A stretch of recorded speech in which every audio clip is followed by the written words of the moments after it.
Educação à distância, mudando realidades.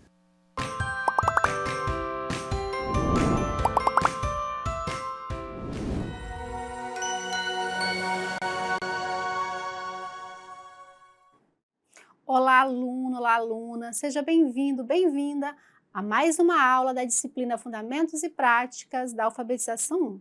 Eu sou Andréa dos Santos Oliveira, sou professora aqui no IFRO, Campus Porto Velho, Zona Norte.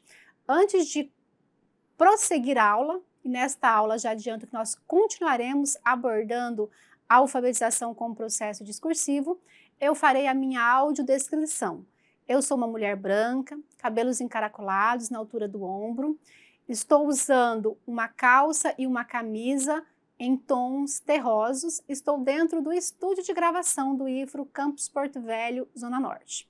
Bem, como eu disse, nós continuaremos abordando a alfabetização como processo discursivo e este conteúdo se faz presente dentro deste livro. Este livro traz os resultados de uma pesquisa desenvolvida na década de 1980 pela professora Ana Luísa Bustamante Smolka. E na aula de hoje, nós vamos falar sobre a alfabetização como processo discursivo, a literatura infantil em sala de aula. Como nós estudamos na aula anterior, a alfabetização discursiva, ela pressupõe o trabalho com a leitura e a escrita que tenha sentido. E para ter sentido, nós precisamos trabalhar com textos vivos, textos reais. E a professora Smolka, ela propõe o trabalho com a literatura infantil. Claro que podemos utilizar muitos outros gêneros, a lista, né, o convite, que mais? O bilhete, a propaganda, o rótulo, são muitos os gêneros. Mas, basicamente, na aula de hoje, nós vamos falar sobre o uso da literatura infantil. Então, por que a literatura infantil como prática discursiva? E aqui a própria professora Smolka, ela responde. Ela faz a pergunta, e por que a utilização da literatura nesta alfabetização que ela está propondo, que ela está chamando alfabetização como processo discursivo? E ela mesma responde, porque a literatura como discurso escrito revela, registra e trabalha formas e normas do discurso social. Ao mesmo tempo, instaura e amplia o espaço interdiscursivo, na medida em que inclui outros interlocutores de outros lugares, de outros tempos, criando novas condições e novas possibilidades de trocas de saberes, convocando os ouvintes, leitores, a participarem como protagonistas no diálogo que se estabelece.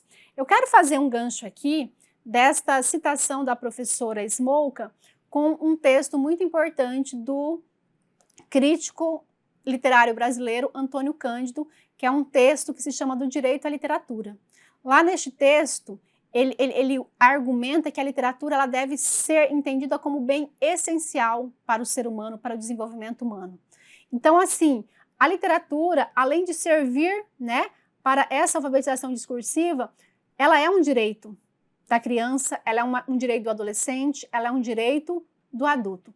Quando eu leio literatura, eu estou me deparando com outras pessoas, mesmo, né, que personagens que só existem no mundo ficcional, mas outras pessoas que vivem em um espaço diferente do meu, às vezes em um tempo diferente do meu, que tem pontos de vistas diferentes do meu. E eu me humanizo, né, nessa relação dialógica com o outro que é tão diferente de mim. Por isso é essencial o trabalho com a literatura na sala de aula.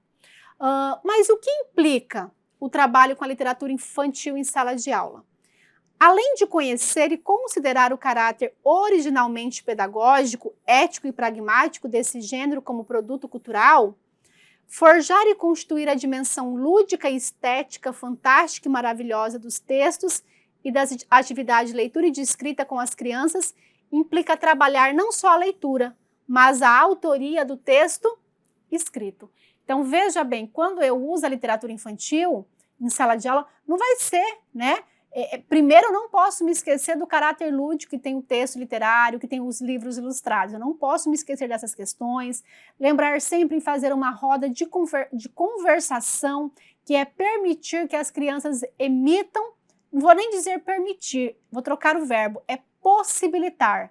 É criar condições para que as crianças externalizem aqueles sentimentos provocados pela leitura ou pela escuta do texto literário, tá certo? Mas o trabalho com a literatura infantil, ela serve tanto para atividade de leitura como para atividade de escrita. Porque geralmente uma atividade de leitura, ela acaba resultando em a escrita de algum texto, seja a escrita para registrar, para organizar, para se lembrar. Mas sempre que nós lemos, a gente acaba escrevendo também alguma coisa.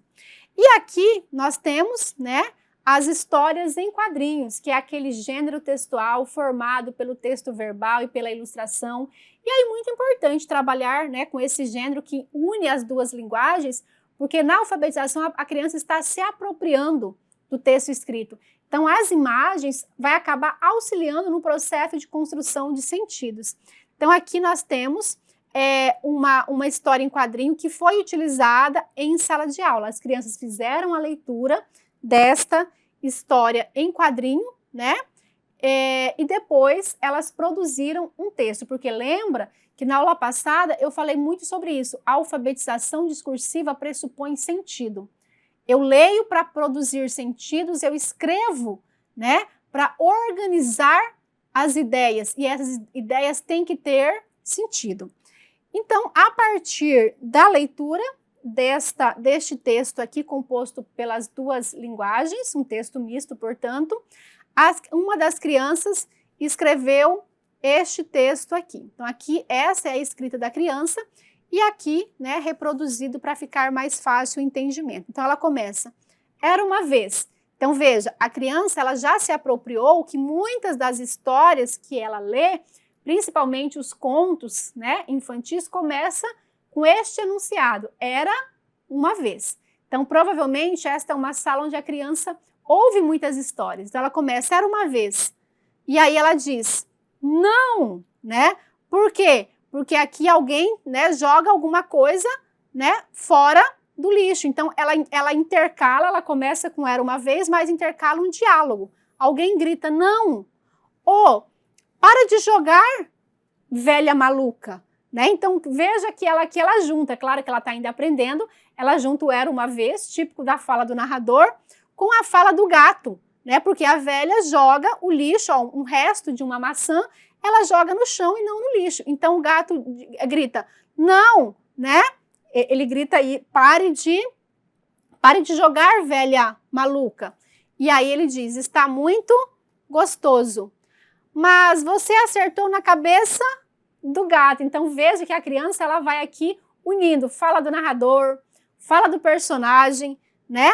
A concepção dela, porque ela percebeu que o resto da maçã acertou onde? Acertou no gato. Então veja que ela ainda não sabe separar o discurso do narrador do discurso do personagem. Mas a gente percebe que ela construiu sentidos para aquilo que ela leu. Mas você acertou na cabeça do gato. Não está vendo a lata de lixo? Agora durmo sossegado. Que lugar gostoso. Como dói a minha cabeça. Então, a partir da leitura deste texto misto aqui, a criança produziu este texto aqui.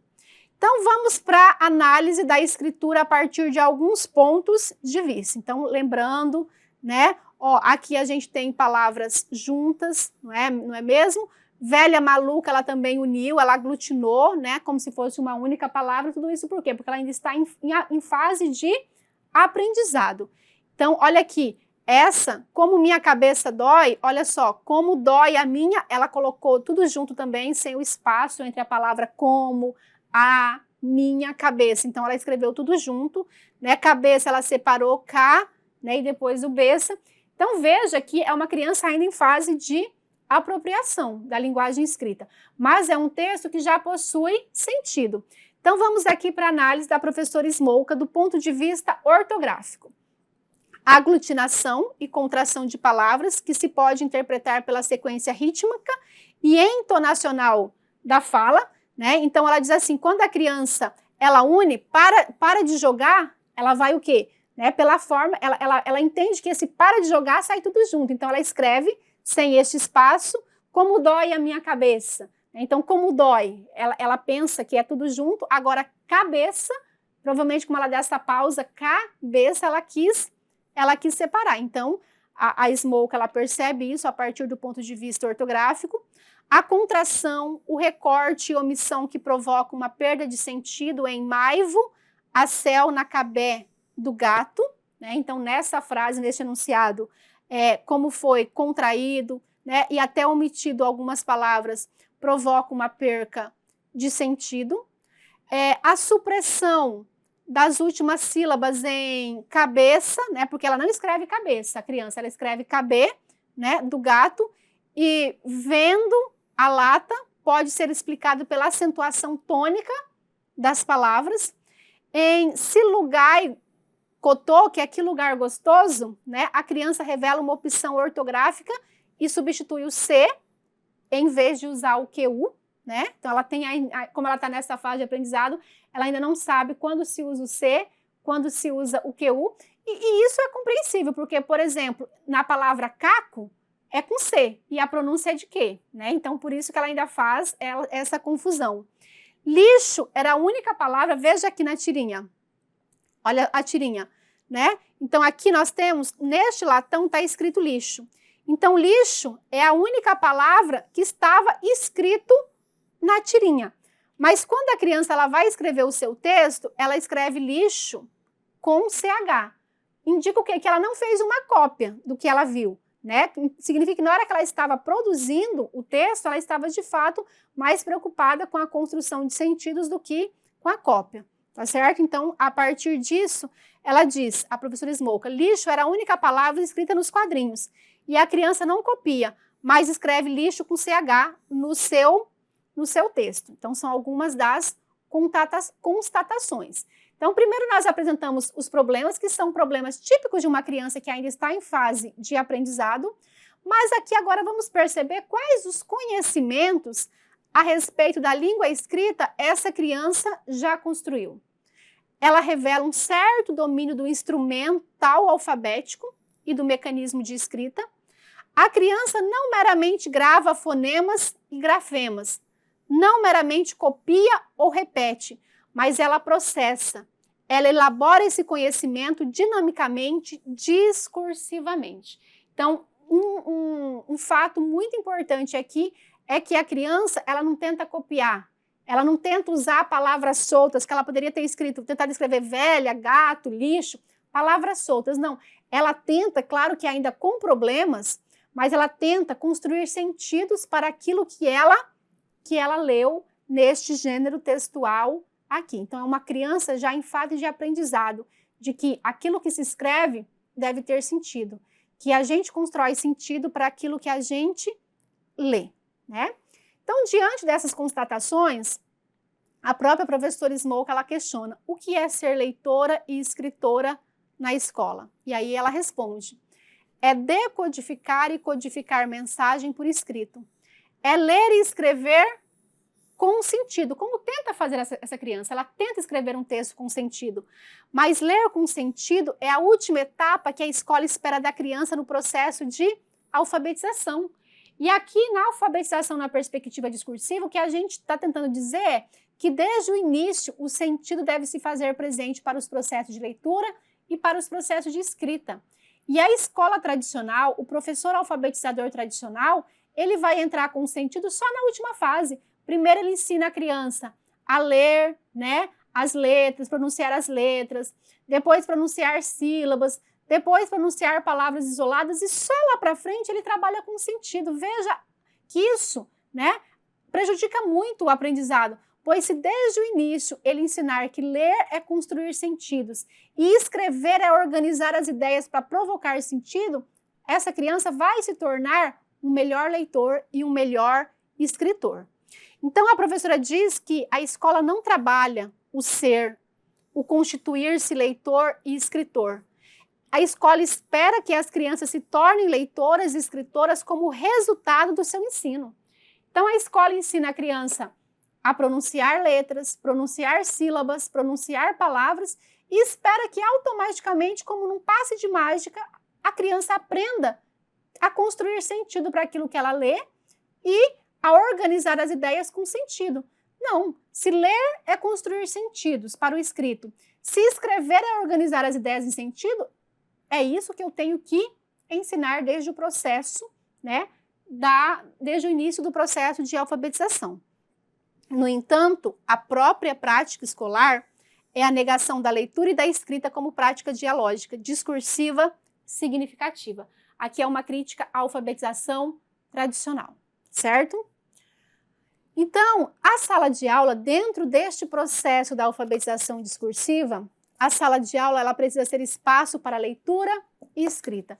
É por isso que, como eu já disse na aula anterior, ela precisa ser um ambiente letrado, com muitos textos à disposição das crianças. E aqui diz que a professora procurava organizar o espaço da sala de aula usando a escrita para isso. Então, a professora fazia quadro de presença, crachás, calendário, trabalhos das crianças, rótulos de embalagens, alfabetário, textos das crianças, normas de convivência discutidas em comum e aprovadas pelo grupo. Então, nesta sala de aula observada, a professora transformava a sala de aula, de fato, num ambiente letrado, um ambiente propício para o aprendizado da língua escrita. E aqui nós temos um exemplo, narrado pela professora Smolka no livro, de um trabalho feito por uma professora, que foi o seguinte: um gravador foi levado à sala de aula.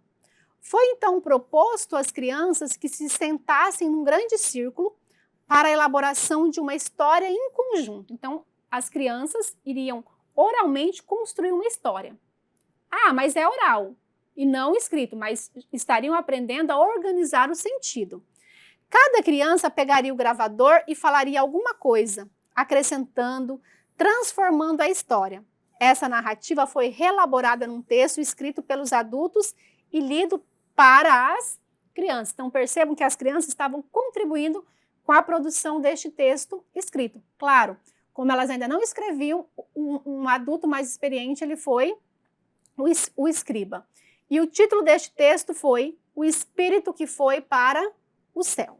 Então, o texto construído conjuntamente pelas crianças foi o seguinte: era uma vez uma menina que caiu num buraco e logo depois morreu.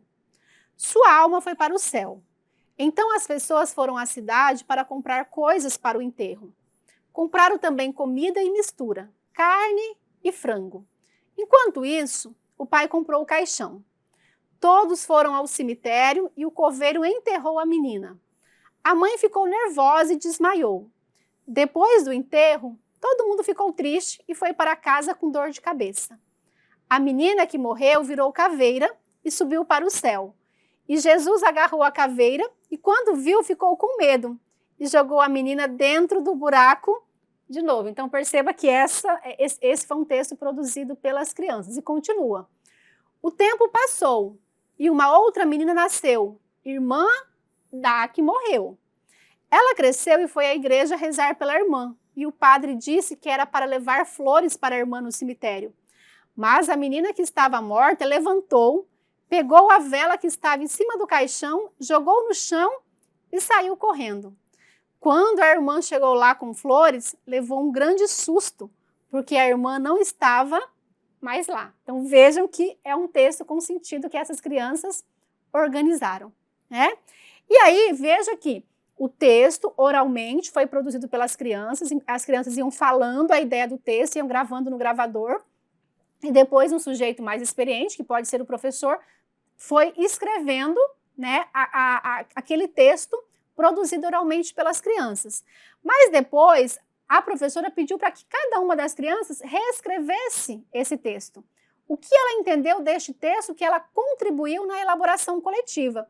E aqui, olha, então aqui está a pergunta: e como se dá essa passagem da elaboração coletiva para uma produção individual em que a criança assume a palavra nos papéis de escritora e narradora? Então a professora leu o texto para a turma, um texto que a turma ajudou a produzir, mas depois a professora pediu para que cada uma das crianças e escrevesse o que entendeu daquele texto. E aqui nós temos o exemplo de uma das crianças. A menina que caiu no buraco e logo morreu e foi para o céu. E logo seu espírito virou caveira.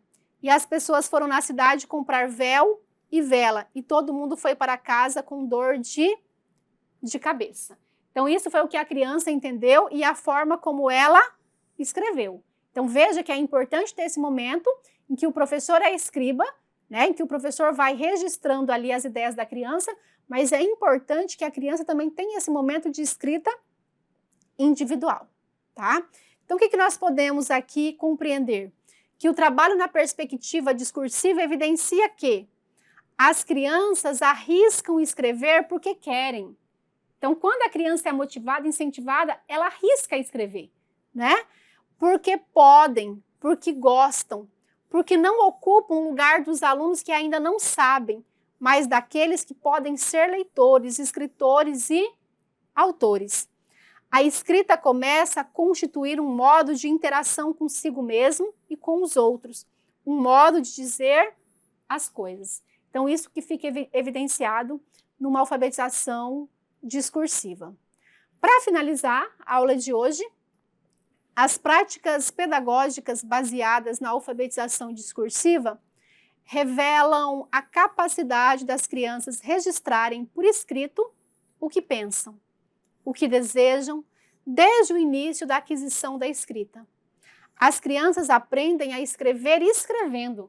Não aprende primeiro a letra, depois a sílaba, depois palavras soltas. Elas aprendem a escrever escrevendo.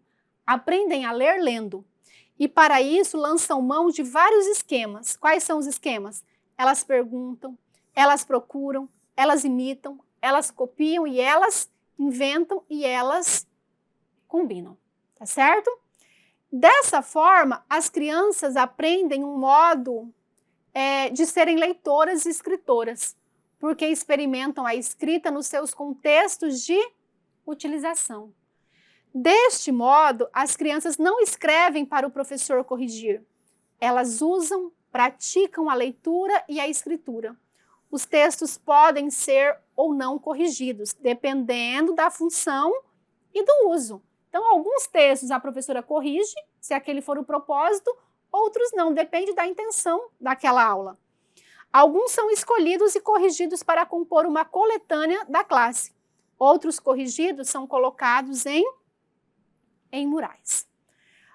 E conforme escrevem, a escrita truncada e ilegível das primeiras tentativas vai adquirindo o caráter da legibilidade para o outro. No decorrer do tempo, a gente vai percebendo que aquela escrita que antes era até ineligível, agora vai se tornando, né, compreensível.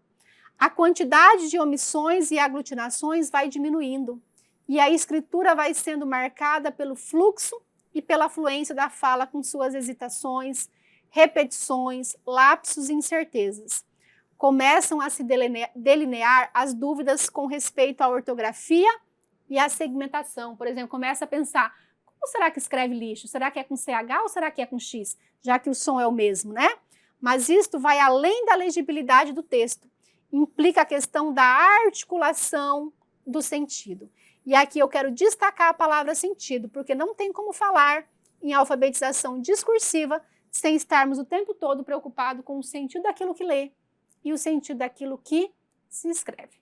Então, espero que vocês tenham compreendido o que é alfabetização discursiva e como planejar uma prática baseada na alfabetização discursiva.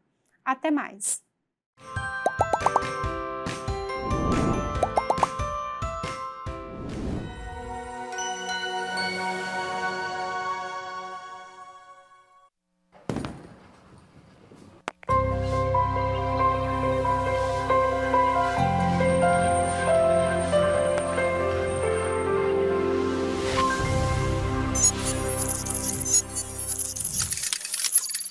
Educação à distância, mudando realidades.